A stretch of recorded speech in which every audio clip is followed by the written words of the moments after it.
Greenrock's mission is to inspire Bermuda businesses and residents to live more sustainably. And where we see an idea, that we'll promote it, or where we see a gap, then we develop a project. And this was an example of a gap. The Healthy Harvest project came about because of our reliance on imported food. And there's been a lot in the press recently about the cost of food in supermarkets and the impact particularly on low-income families. The goal is to revive Bermuda's local food production and consumption.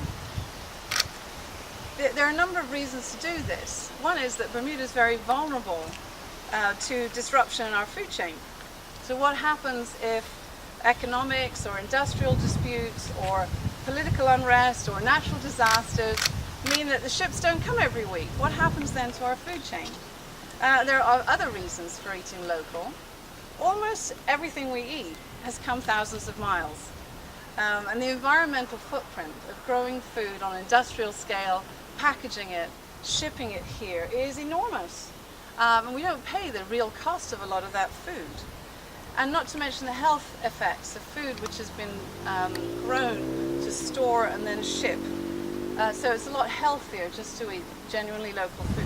So our goal is to build and maintain a series of these gardens across the island.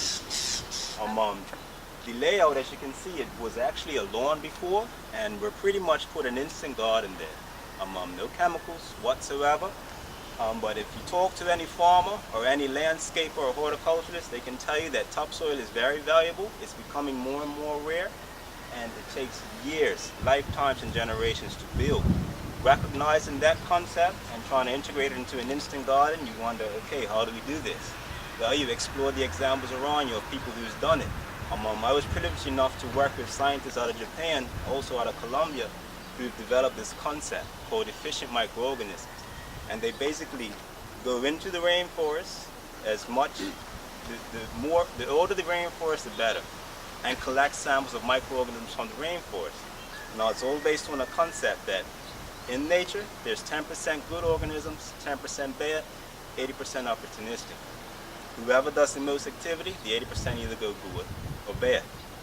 They say because the organisms don't have any, the rainforest doesn't have any smell, there's no pathogens, everything's in complete balance, even though it's a lot of activity going in there. Well, they owe this all to the microorganisms. So what they've done is collected them, bottled them up, fermented them, and given them to us to reinstate rainforest soil on a lawn pretty much. And behind you can see the results are almost instant. Pretty much just incorporating the essence of life back into the urban structure to give it that constant balance. And anyone knows if you prepare the soil properly, you only get good results. That's the only way it can really happen. You know? So just the method of preparation of our inoculant and soil inoculant, we've managed to make an instant garden pretty much overnight, and I didn't think we would receive this much from it as it is. As the seasons go on, it will be maturing, and I guess if we can come up here next year at the same time and do this again, you'll see a much fuller garden as well. To coincide with that, we prepared the garden beds in a method called double digging. It comes from a concept of grow biointensive that Miss Frances Eddy's been down here teaching for the last 10 years, you know. If you want to learn more about it, you can definitely go and see her about it. She's always got her arms open to continue to teach. But what you pretty much do is you prepare, instead of just the first foot of soil, you dig down to 2 feet. And you're pretty much making 2 feet of topsoil. Now, the deeper the soil is, the less the plants have to compete to their sides for nutrients and water. They have the whole space underneath them pretty much. So that allows us to instantly increase the yield, increase the density, which gives us a bigger harvest at the end of the day. And so everything is cultivated with that 2 feet of soil method, and the beds are 3 foot wide with 2 feet walkways in the middle, which helps us carry out our labors pretty easily.